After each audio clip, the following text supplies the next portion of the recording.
Assalamualaikum, ketemu dengan saya di channel Ayunda. Hari ini topik saya mau membedah atau mengupas lirik lagu tembang lawas ya, lagu dangdut yang berjudul Pedih. Lagu ini dinyanyikan oleh Bang Haji Rhoma Irama. Jadi sebelum mengetahui lirik lagunya dan juga makna dari lagu tersebut, jangan lupa seperti biasa untuk like, subscribe, dan komen di channel ini. Nah teman, topik saya hari ini saya mau membedah atau mengupas lirik lagu yang berjudul Pedih. Dan lagu ini pun atas permintaan dari rekan sesama YouTuber, yaitu mohon maaf, Ki Agus M. Lamin. Jadi saya mau menyanyikan lagunya seperti biasa tanpa musik. Apakah aku bersalah bila ku cinta seni? Apakah aku berdosa bila aku menyanyi? Kalau tiada salah, kalau tiada dosa, mengapa aku dicegah? Apakah aku bersalah bila ku cinta seni? Apakah aku berdosa bila aku menyanyi?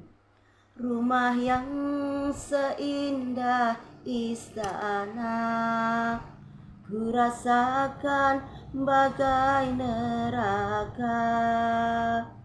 Seisi rumahku membenci diriku yang mengabdi seni. Betapa hati pedih sekali, betapa pedih sekali. Nah, lagu ini, lagu Pedih ini menceritakan ya bahwa ketika kadang-kadang ini juga dilema ya, kadang-kadang kita juga dilema karena ini dari kisah ini pun kadang-kadang seperti kilas balik seperti kisah nyata dari yang pernah dialami oleh banyak orang ya. Nah, di sini diceritakan bahwa yang namanya cita-cita, yang namanya bakat atau dari seseorang itu kadang memang tidak sejalan. Jadi di sini diceritakan bahwa dia itu misalnya dia ini seorang anak ya, mempunyai bakat, mempunyai talenta atau bakat itu, bahwa dia itu suka seni, dan seninya di sini yaitu suka musik, suka menyanyi ya. Dia itu kepingin menyalurkan bakatnya, menyalurkan kemampuannya ya, dengan dia misalnya suaranya bagus atau dia bisa bermusik atau bermain musik, tetapi istilahnya ada pertentangan, ada ketidakpersetujuan dari kedua orang tuanya. Dan di sini diceritakan di sini bahwa kedua orang tuanya itu sangat tidak setuju, sangat tidak senang dan menentang ketika anaknya itu istilahnya suka seni, atau di sini kan diartikan mengabdi seni. Jadi istilahnya pokoknya di bayangan orang tua bahwa kamu berseni itu nanti dapat apa yang akan kamu peroleh. Istilahnya kan orang tuanya itu berpikir seperti begini ya.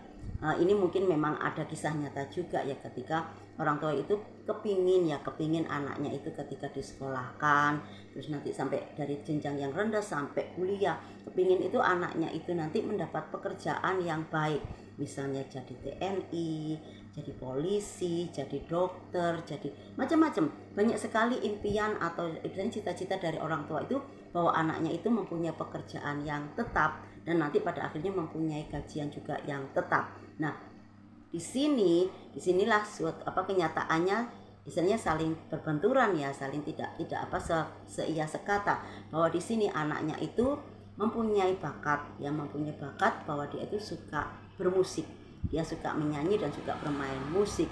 Nah, karena bakat itu kan juga anugerah dari Tuhan ya, tetapi yaitu tadi ya, namanya orang tua tidak setuju jika anaknya itu tadi. Tapi di sini anaknya itu kepingin menunjukkan kepada orang tua bahwa dengan bernyanyi atau dengan bermain musik istilahnya sebagai seniman lah, itu juga punya masa depan yang bagus juga ketika bakat itu atau istilahnya kemampuan itu diasah dan diolah.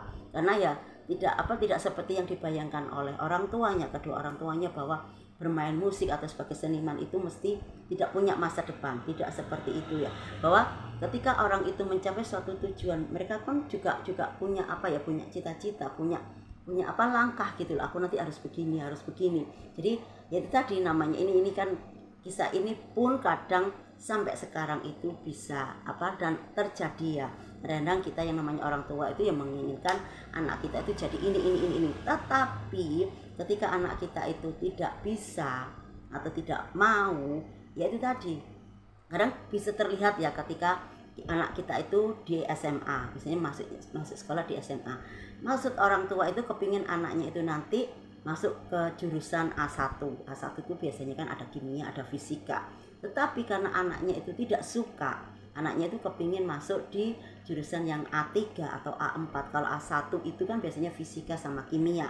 Kalau A2 itu kan biasanya biologi. Maksudnya pelajaran yang ditonjolkan seperti itu, biologi. Kalau A3 biasanya dengan IPS ya, dengan ilmu pengetahuan sosial, misalnya dengan ada sosiologi, antropologi, terus ketemu dengan ini. Memang mereka juga semua dari pelajaran itu memang ada bahasa Inggrisnya ya, ada seperti itu. Dan yang keempat itu adalah A4 adalah penguasaan tentang bahasa. Jadi misalnya ada, kalau bahasa Inggris kan bahasa internasional ya, dari mulai kita SD mungkin kita sudah diajarkan itu, SMP juga. Nah kalau di A4 itu biasanya nanti kita ketemu bisa ada bahasa Jepang, bisa ada bahasa Jerman, atau bisa juga ada bahasa Arab. Jadi kita bicaranya ini untuk SMA. Nah di sini kadang-kadang itu berbenturan gitu. Anaknya itu tidak mau masuk A1 karena dia punya namanya bakat itu kan kita tidak tahu. Punya bakat itu dia kepingin masuk di A3 atau A4 untuk penguasaan bahasa. Karena jika anak itu bisa menguasai bahasa kan banyak sekali nanti penjurusannya. Mungkin dia bisa jadi guide ya, misalnya pemandu wisata atau itu. Dia juga bisa jadi penerjemah atau translator ya, macam-macam. Tapi kadang-kadang ya kalau orang tua zaman dulu ya, mohon maaf ini bukan berarti kita istilahnya menghina atau enggak kan, ini kan istilahnya kisah nyata ya. Kadang orang tua itu itu tadi identiknya bahwa mending itu ya jadi dokter, jadi TNI, jadi yang istilahnya pekerjaannya itu yang orang itu tahu dan itu gajian, mesti kan gajian sebenarnya.